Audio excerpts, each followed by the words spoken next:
A Feija é irmã do Kamal, viu? Buenas, pessoal, no meio dessas gargalhadas a gente começa o terceiro episódio desse nosso podcast, que agora tem nome. Passando logo aqui no início, antes de qualquer coisa, o resultado da nossa promoção para dar um nome ao nosso podcast, já temos um ganhador. Uhul! E o ganhador foi Raoni Bert Lima. O estagiário. Oh, parabéns. Raoni Bert Lima, o Raul, que mandou o nome Magic à la carte.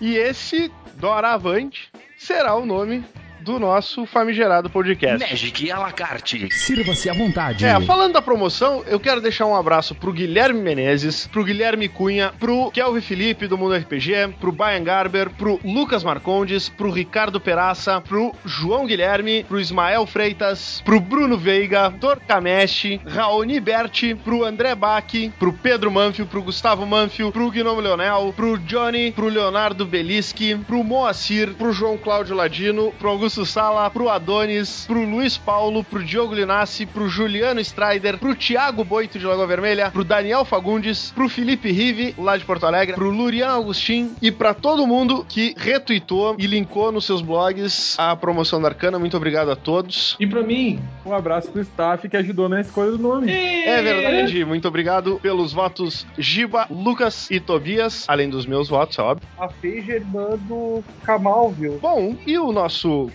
último episódio, o nosso segundo episódio, ele teve alguns comentários, então eu vou deixar aqui um abraço pro Gustavo Manfio, que ganhou o Friday dessa sexta, o primeiro torneio que ele ganha. Ele falou com firmeza que tinha que ganhar a nova Firexia, e ele tinha razão. Gustavo Manfio discordou da gente e tava cheio de razão, porque realmente ganhou a nova Firexia. A gente vai falar disso nas novidades da quinzena. Um abração também pro João, grande ladino, gente finíssima. A gente tinha combinado de ir jogar hoje, mas não rolou. Um abraço, João. Um abraço também pro João Guilherme, que escutou o nosso último podcast lá de Portugal, tá? E ficou bravo que a gente não mandou um abraço pra ele, tá? Então tá registrado agora um abraço pro JG. Internacional já o podcast, então. Sim. Então mandar um abraço pro Guilherme, que é a gente boa que jogou com a gente aí. E tá pedindo mais um, que tá pedindo um podcast de RPG e tal. Isso aí o Léo vai ter que providenciar, porque pelo jeito vai virar realidade mesmo, né? Ah, e pra todo mundo lembrar que a Feija é irmã do Kamal, tá? Um abraço também pro Jonathan, que diz que tá meio por fora das coleções, mas nem por isso tá ouvindo, deixando eu ouvir o podcast. Tá esperando a coleção nova e louco pra ouvir a terceira edição, que é essa que tá indo ao ar agora. Um abraço também pro Adonis, o treinador, tá? Que ficou contente de ser lembrado no programa, espera participar de um próximo. Ele escreveu um artigo muito legal sobre sideboard e provavelmente a gente vai convidar ele para conversar exatamente sobre esse assunto. Um abração pro Moacir, que diz que o Minrodin vai ganhar, infelizmente não ganhou. E depois ele postou de novo que volta pra jogar bloco. Eu já falei também de novo, vou falar de novo, vamos jogar bloco no sábado. A Feija é irmã do Kamal, viu?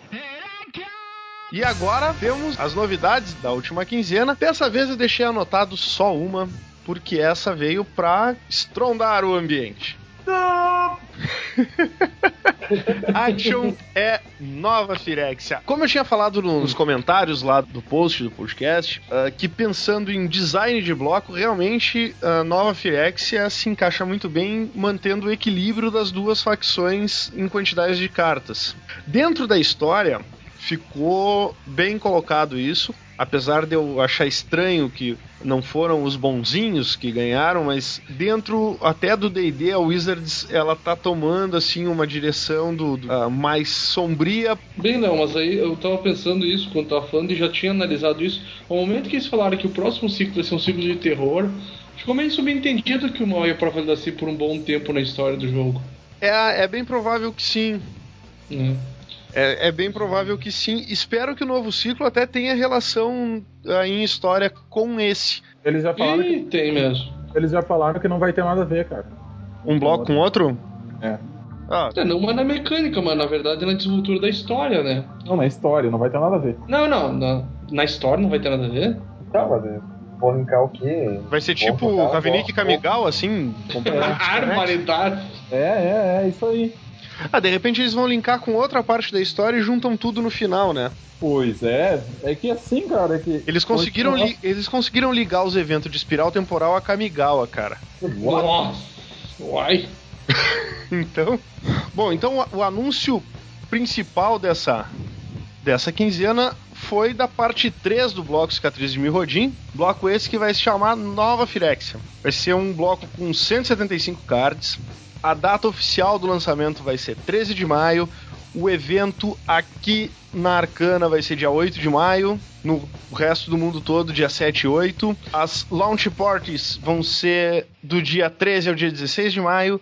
E o lançamento dele oficial no Magic Online vai ser dia 30 de maio. Essa terceira parte tem um vídeo no anúncio que nós fizemos aqui no blog da Arcana. Vai ter o link no show notes pro vídeo postado pelo Wizards. Aparece o Karn. Pela 1000ª vez na história do Magic. E o Game Day nos dias 11 e 12 de junho. No meio dos regionais. Exatamente. Estamos aguardando para ver se esse ano a Arcana vai sediar novamente uma etapa dos torneios classificatórios pro Nacional de Magic de 2011. Já começou a correr na internet algum spoiler da nova edição, tá? Claro que isso tem que levar em consideração que tem gente que tá aproveitando o dia 1º de abril e botando um monte de besteira na internet, tá? Mas eu já vi em fórum de verdade, sério, os caras colocando inclusive imagem muito bem feita do cara e uma Força Filo sendo relançado na edição que com certeza não vai ser. Incomum, velho. Incomum, exatamente, como é o original, né? É como o mais caro. Já pensou que legal? Magic à la carte. Sirva-se à vontade. A Feija é irmã do Kamal, viu? Então, o tema de hoje, na verdade, ele é a continuação do programa anterior, em que nós falamos dos formatos sancionados construídos, e hoje nós vamos falar dos formatos sancionados limitados. Hoje comigo estão Tobias Scarpini. E aí, pessoal, também na atividade, de novo. Também tá comigo hoje o Lucas Campelo. E aí, galera, beleza? Comigo também tá o Gilberto Marmite, aquele cara que fala bem de longe. Não, hoje tá bem melhor. Boa noite pra todo mundo, um abraço. Boa noite, porque a gente tá gravando de noite, tá? Bom, pessoal, então o tema de hoje são os formatos de torneio sancionados limitados. O que são os formatos limitados? Bom, é um jeito de jogar Magic sem ter carta de Magic. Tu vai jogar sem precisar levar nada junto, a não ser alguns terrenos básicos, o que tu pode conseguir, inclusive, emprestado antes do evento. Não pode esquecer do papel e caneta. Papel e caneta é material obrigatório em todo o torneio. Ao contrário dos formatos construídos em que tu leva o deck de casa, os formatos limitados exigem que tu construa um deck a partir de outro conjunto de cartas, através de boosters. Os dois formatos limitados sancionados que existem são o deck selado e o booster draft. O deck selado, os jogadores recebem 6 boosters e constroem o deck a partir dos cards que tiverem nesses boosters. O deck tem que ter no mínimo 40 cartas e pode adicionar quantos terrenos básicos você quiser. Levando em consideração que o formato selado ele é um formato bem criativo, bem divertido de jogar, só que ele exige um pouco menos de habilidade do jogador em montar sua estratégia e deck em relação ao outro formato selado. Basicamente falando, o cara que abrir mais bombas fatalmente vai ganhar. O Tobias tem um trauma de selado. Eu acho que, Tobias, tu ganhou alguns? Tenho! Eu nunca ganhei um selado. Porra! O formato selado ele exige menos estratégia e capacidade de construção de deck do que um booster draft. O selado é sorte, e aí na tua sorte um pouco de competência pra tu montar o deck e não tentar inventar, né? Não chegar, eu vou jogar com tal cor, e aí sai uma bomba da outra cor e o cara diz, não, porque eu quero jogar com tal cor, eu não vou usar aquela bomba que saiu. É que nem sempre o deck no deck selado se resume a bombas. Claro que a pessoa que tirar 3 bombas nos 6 boosters, tiverem dentro da combinação de cores ideal em relação ao resto que veio, a pessoa tem uma certa vantagem. Mas a construção do deck é extremamente importante. Eu considero que no deck selado, 2 jogadores com o mesmo nível, o que tirar mais bombas ganha. 2 jogadores de níveis próximos, o que tirar mais bomba, ganha. Agora, uma vala, assim, entre a habilidade do jogador em construir o deck e em jogar, não define deck selado. Se o jogador for muito melhor que o outro, a probabilidade dele ganhar é muito grande. Eu lembrando agora, um dos últimos pré-releases que eu joguei, teve uma situação onde um rapaz tirou 2 cartas absurdamente fortes, assim. Um deles era o Titã Preto. Titã do Túmulo. Exato.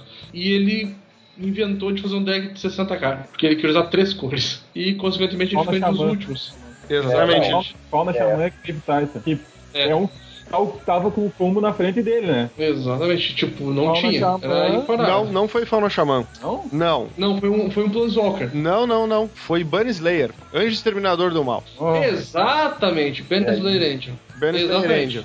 Mas ele abriu um Fauna também, não abriu? Eu acho que sim, por isso que ele escolheu as 3 cores. Foi algo assim. Eu sei que a quantidade de bomba que tinha era absurda, mas faltou um pouco de consideração com o limite mínimo e tal. Porque, na verdade, faltou é estatística, né? Faltou experiência. Faltou experiência pro jogador.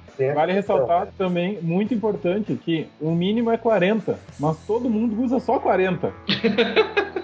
É quase que um máximo também, né? O mínimo, máximo 41. Porque a probabilidade do deck vir é muito menor e um formato selado é um formato que se define rápido, assim, nos primeiros turnos. Se tu tiver 2, 3 criaturas com alguma evasão, tu vai fazer vai praticamente ganhar o jogo. É que é aquela, né? É que nem no construído. O mínimo é 60. Todo mundo usa 60. Alguns usam 61 cartas. Claro, se tiver um monte de carta, dali a pouco tu não sabe o que tirar, joga com 42, 43. Mas passado dos 50 eu acho que é possível. Não. No momento em que tu passou dos 40, tu já tá assumindo o risco de não vir uma carta. Tu tá potencializando esse risco e muito. E se a estratégia do teu deck tá definido através das bombas, se tu tem um deck que gira em torno dessa bomba, ela tem que vir. Senão, é aí que eu falo que tem também da habilidade do jogador, de conseguir montar a estrutura do deck pra ele funcionar desde o início. Porque se ele depender de vir o Bogardan Hellkite, que seja 8 mana, 5/5 voar, que dá 5 de dano quando entra, tá, mas se o adversário dele montar um deck rápido que liquide com ele logo no início, que nem o Tobias falou, não vai dar tempo dele puxar esse Bogardan. Então a estrutura tem que ser muito bem feita. Ou a situação vai estar tão fragilizada pelo lado dele que mesmo que ele consiga evocar o bicho, não vai ser necessário para reverter o jogo. Exatamente. Porque geralmente, vão ser realistas, né? É muito difícil tu conseguir ganhar um jogo de selado até 4 turnos. A menos que o cara exige e acabou o jogo, entendeu?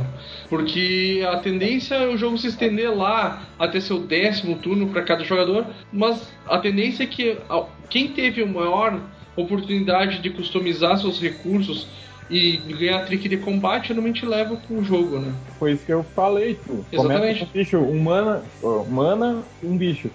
Segundo mana, outro bicho. Terceiro mana, mais 2 bichos, vamos dizer. É praticamente impossível um cara voltar de tanta velocidade, né? De tanta velocidade, porque num selado tu não tem todas as removal que tu gostaria de ter.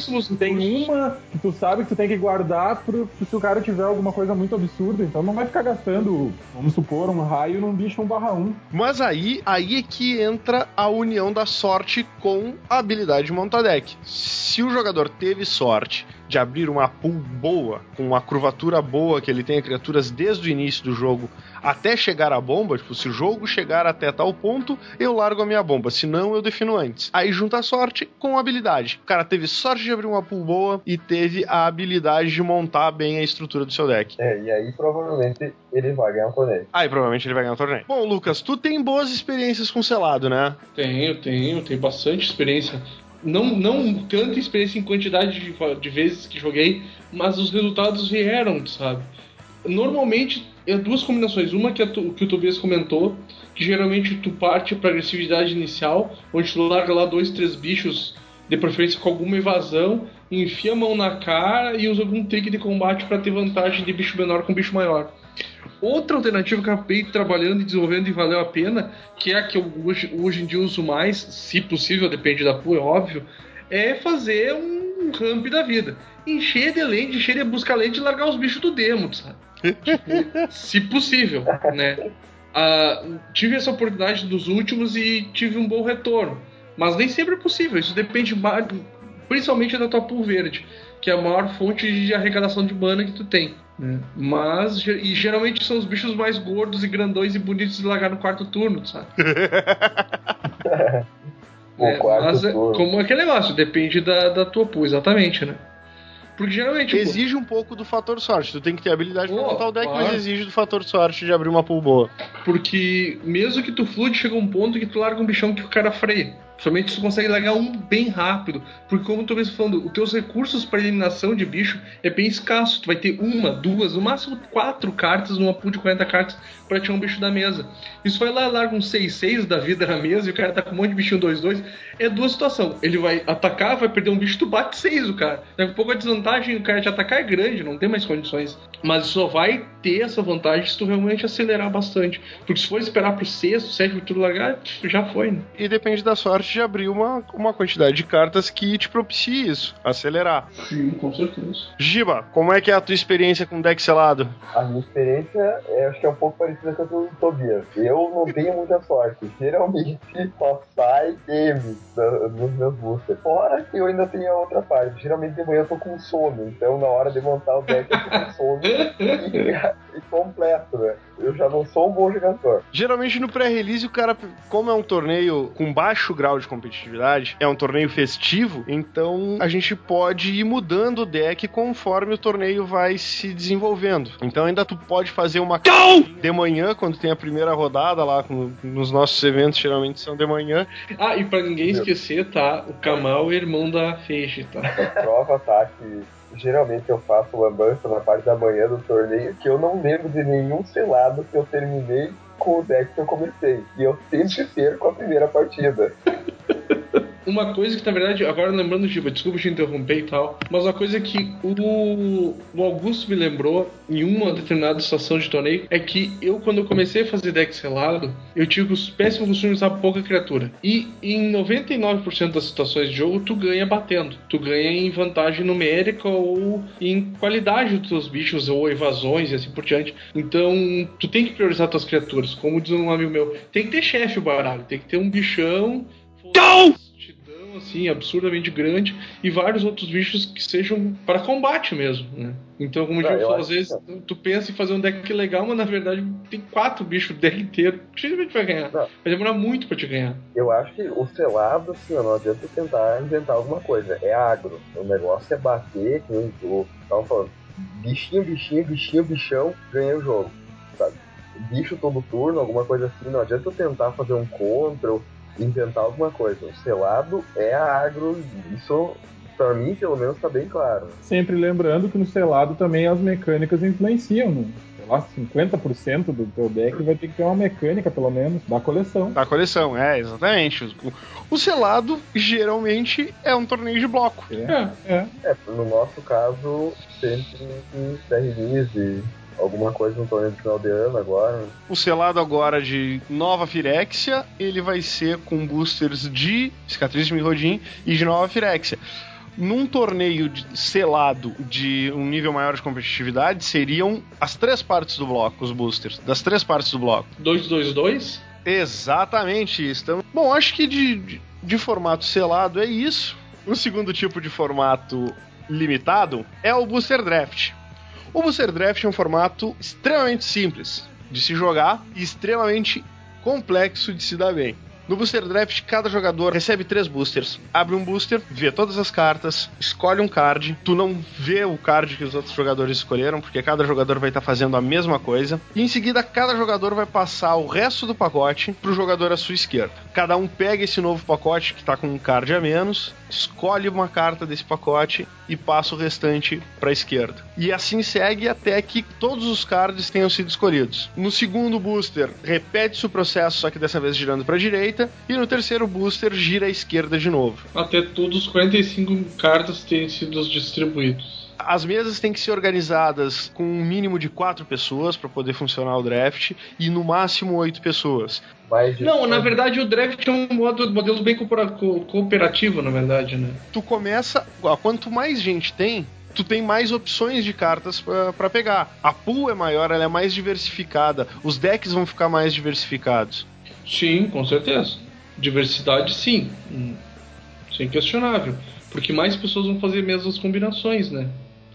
E tu tem menos acesso a mexer nas cartas, em manipular a mesa toda, que é, na verdade, o que a gente tenta fazer no Booster Draft. Enquanto a gente tá draftando e pegando as cartas, a gente tá vendo o que chega na nossa mão, a gente tá vendo o que sai da nossa mão de carta, da pool de cartas. A gente já começa a ter, os jogadores com um pouco mais de experiência começam a ter a real noção do que pode vir em cada booster. O que tá saindo, o que não tá saindo, o que tá sendo mais procurado. Exatamente, quantas incomuns já saíram daquele booster, quais as probabilidades de incomum, de acordo com... Quais as incomuns, comuns e raras úteis na expansão, que cores elas são... que podem ter saído daquela pool.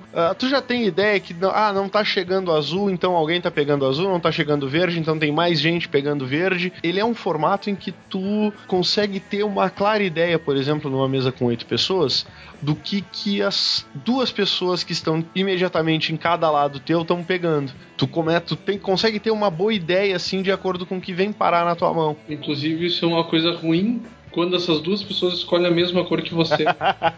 Isso é um terror, porque a probabilidade de pegar alguma coisa de útil é mínima.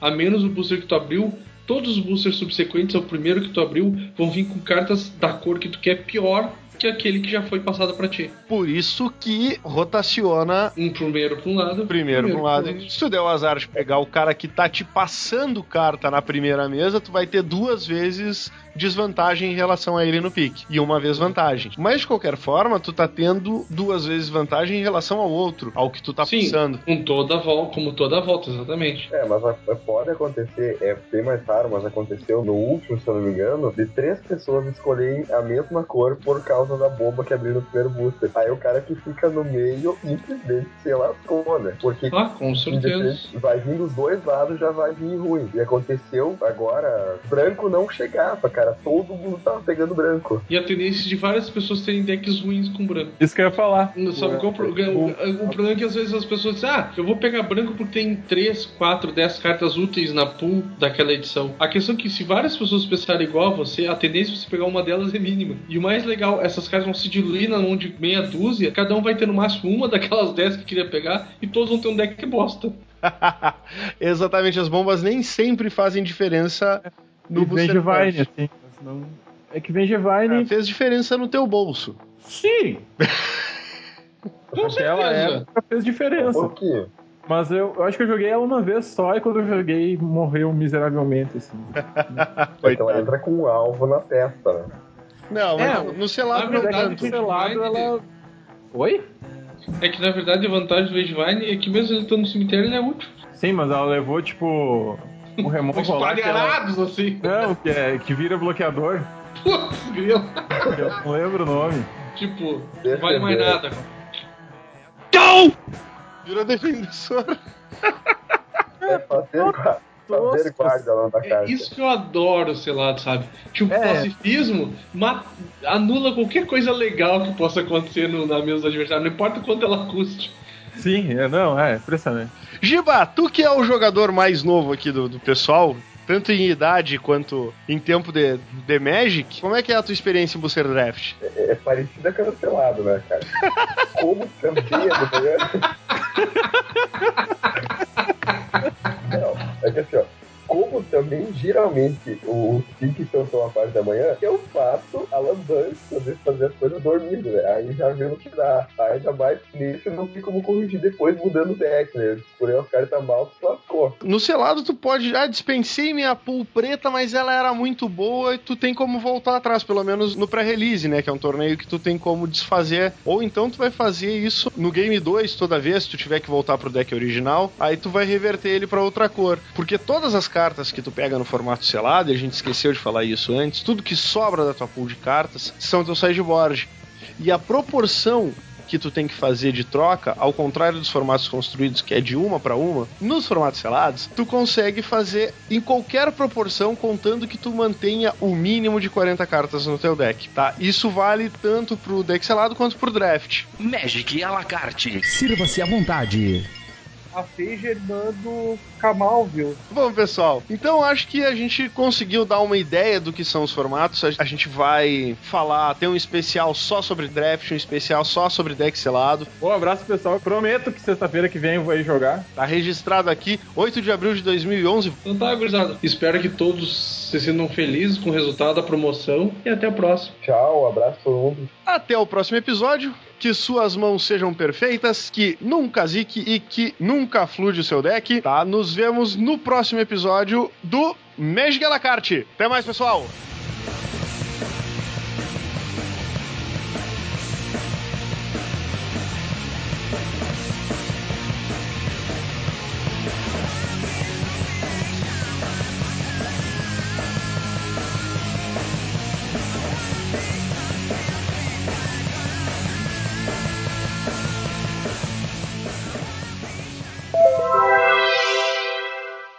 Tobias e Lucas, eu passei pra vocês o resultado, né?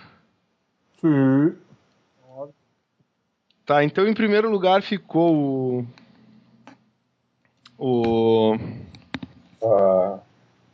Oi. Quem é que tá subiando? Eu. Agora, tá mais alto o som? Olha, Mudou nada. eu até achei que bem pouquinho. Tá bom, agora tá melhor? Agora tu voltou pra sala do servidor. Agora? Não, piorou? Ô, velho, parece aqueles velhos em cima do telhado da casa. Agora tá bom!